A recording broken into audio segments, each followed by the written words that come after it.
Welcome to our channel Health and Beauty Secret. Health and Beauty Secret को अर्को भिडियोको लागि मैले लिएर आएको छु ब्राइटनिङ फेस मास्क। र सुरु गर्नुभन्दा अगाडि हजुरहरूले हाम्रो च्यानललाई सब्स्क्राइब गर्नुभएको छैन भने तल रहेको सब्स्क्राइब बटनमा क्लिक गरेर हाम्रो च्यानललाई सब्स्क्राइब गर्नुहोस्। र अब आउनुहोस् सुरु गरौँ। आजको स्किन ब्राइटनिङ मास्क बनाउनको लागि हामीलाई चाहिन्छ ग्राम फ्लोर यानी कि बेसन, लेमन जुस, दही र रोज वाटर। फर्स्ट में म लिन्छु एउटा बाउलमा 1 टेबलस्पुन बेसन र अब त्यसमा म एड गर्छु 1 टेबलस्पुन लेमन जुस, 1 टेबलस्पुन कर्ड र लास्टमा यसमा एड गर्छु 2 टेबलस्पुन रोज वाटर। अब यसलाई राम्ररी चलाएर सेमी थिक पेस्ट बनाउनु पर्छ।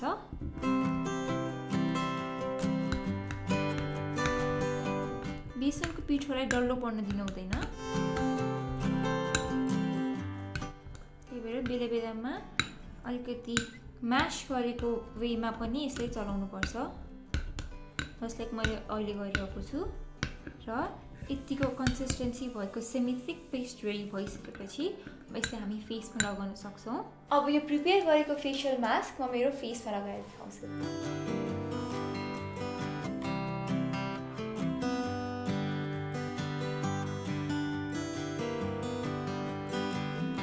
इभनली आफ्नो फेसलाई सबै कभर हुने गरेर लगाउनुहोस्। अपवर्ड स्ट्रोकमा यो फेस प्याक लगाउनुहोस्।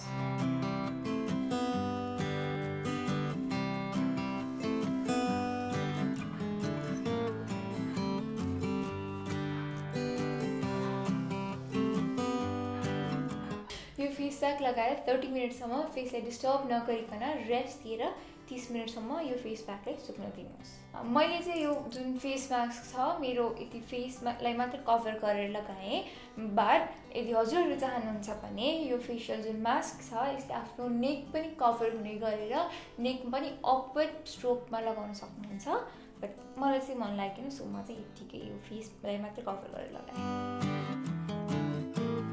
After 30 minutes, as you can see, मेरो यो फेसमा चाहिँ सबै एरियामा यो जुन फेस मास्क थियो त्यो चाहिँ कम्प्लिटली ड्राई भइसकेको छ। हजुरहरूले पनि 30 मिनट्स पछि यो फेसलाई वाश गर्न सक्नुहुन्छ एन्ड इभन म पनि फेस धोइराउँछु। 30 मिनटसम्म फेसियल मास्कले आफ्नो फेसलाई सुकाएपछि जब चिसो पानीले मुख धुनुहुन्छ एउटा ड्राई फेस टावल लिनुहोस् र फेसमा भएको एक्सेस वाटरलाई पुस्नुहोस्। अब फेसको एक्सेस वाटर पुसिसकेपछि कुनै पनि मोइस्चराइजर लिनुहोस् र फेसलाई मोइस्चराइज गर्नुहोस्। आफ्नो हातमा भएको एक्सेस मोइस्चराइजरले नेक र आफ्नो ह्यान्ड्स मोइस्चराइज गर्नुहोस् र अब फेसलाई जेन्टली मसाज गर्नुहोस्।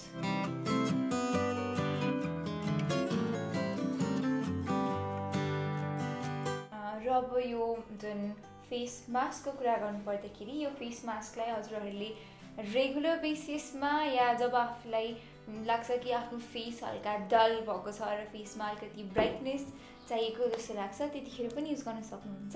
बट रेगुलर ब्राइटनेसको लागि पनि यो जुन फेस मास्क छ राम्रो छ। सो यो फेस मास्कलाई युज गर्नुहोस् र कस्तो रिजल्ट पाउनुभयो त्यो हामीसँग कमेन्ट बक्समा या हाम्रो फेसबुक पेजमा हामीले मेसेज गरेर सेयर गर्न सक्नुहुनेछ।